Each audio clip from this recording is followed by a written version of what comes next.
Here are 5 quick and easy glitches you can do in Palworld.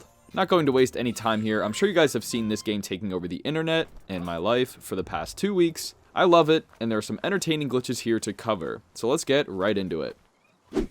This first one is probably my favorite out of all of them, as it's just so bizarre. As you know, you can throw pal spheres at wild pals to catch them. A totally unique concept. But anyway, as they are shaking and the catch percent is rising, you can actually jump and climb on top of them. And funny enough, this is the only setup needed for this glitch. As soon as the wild pal stays in the sphere, this will happen upon the capture. Your character will go flying into the air, hitting what I believe is the max height ceiling occasionally, and then begin falling. At this point, you better hope you have a glider equipped or some water around, because falling from this height will likely kill you. But yeah, I just love this one because it's so easy to do and kinda random. When I first saw a clip of this, I honestly thought it was fake, but I can confirm that this happens pretty much every single time. There are definitely some uses for this glitch though. Some simple ones are scaling up tall structures in seconds, or escaping a dicey situation. Like here, I use it to end up on the side of this mountain and collect a huge dragon egg. Easy peasy. One other use I found was accessing the fast travel points on top of towers. I've only visited the first tower, Rain Syndicate, so far, so this is the only reference point I have, but by doing this glitch I was able to just fly right on top of the tower, letting me unlock it early.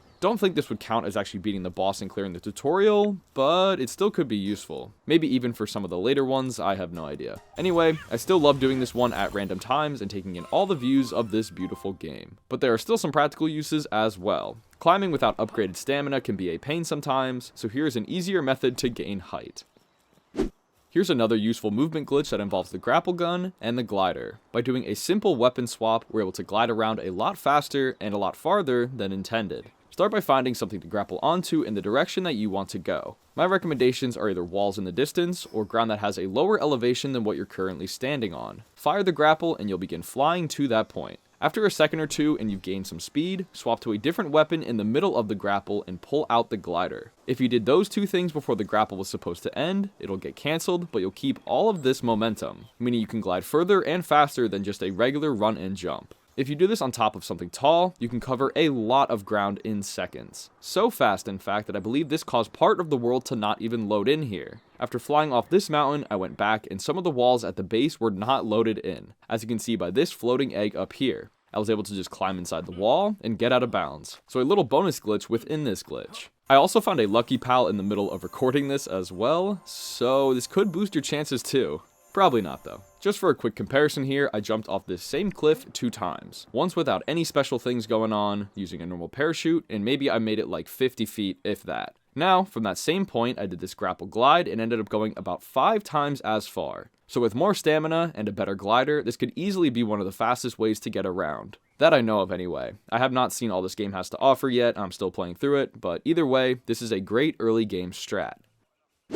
Moving on to a glitch that was accidentally discovered by my friend while playing this game. Shout out Nathan, I know you watching. Anyway, all we need to do for this is build a wooden gate if you don't have one already. I just stuck it at the end of my base as I did not have one at the time. Now, walk up to your gate and open it. That's it, that's all you really need to do. From this point, just pause and return to the title screen. Reload your world, and once you're back in, you'll see that the gate is still open. But run up to it and see what happens. You can just climb on it, behaving like it was closed. This is probably due to the developers forgetting to add a check here, as the game clearly saved the gate being open, but didn't save the collision state. Not sure how long this effect will last. It might stay like this forever until you physically close and reopen the gate again. Nothing crazy, but it does look funny to watch your character climb on thin air like this. You can't throw or shoot anything through it either, but I guess it could be useful for viewing things outside of your base without actually opening the gate.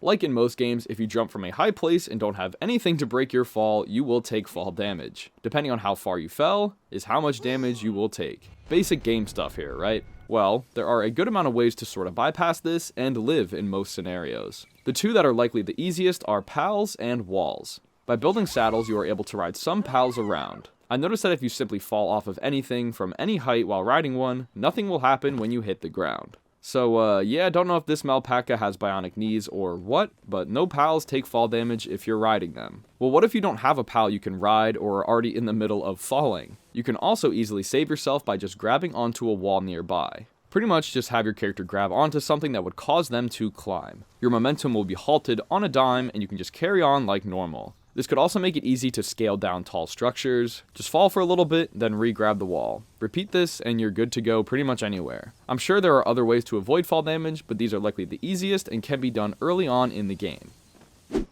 This last one was also discovered by my boy Nathan, so shout out again. But this one really isn't too crazy. As you likely know, this game has a day and night cycle. When it gets dark and you aren't wearing clothes, you will get cold, slowly losing health over time. A simple fix for this is a handheld torch. As long as you have one out, the heat will keep your character warm and not lose health. Yay.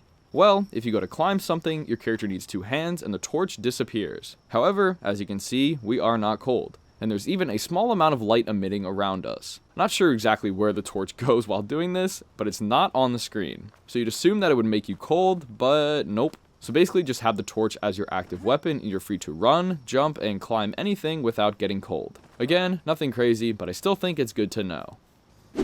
So there were 5 nice and easy glitches you can try out in Palworld. I know there are definitely more out there like duplicating and infinite things, but I just wanted to cover some simple ones that you can do pretty much any time. Plus some of those are either inconsistent, require a multiplayer world, or some other prerequisite. So if you guys have come across any other glitches, let me know in the comments. I will definitely make another video on this game at some point, but you gotta give me some more time to advance in the game itself and also find setups for some of these. But for now, I'm gonna get up out of here. Thank you guys so much for watching, and as always, see ya!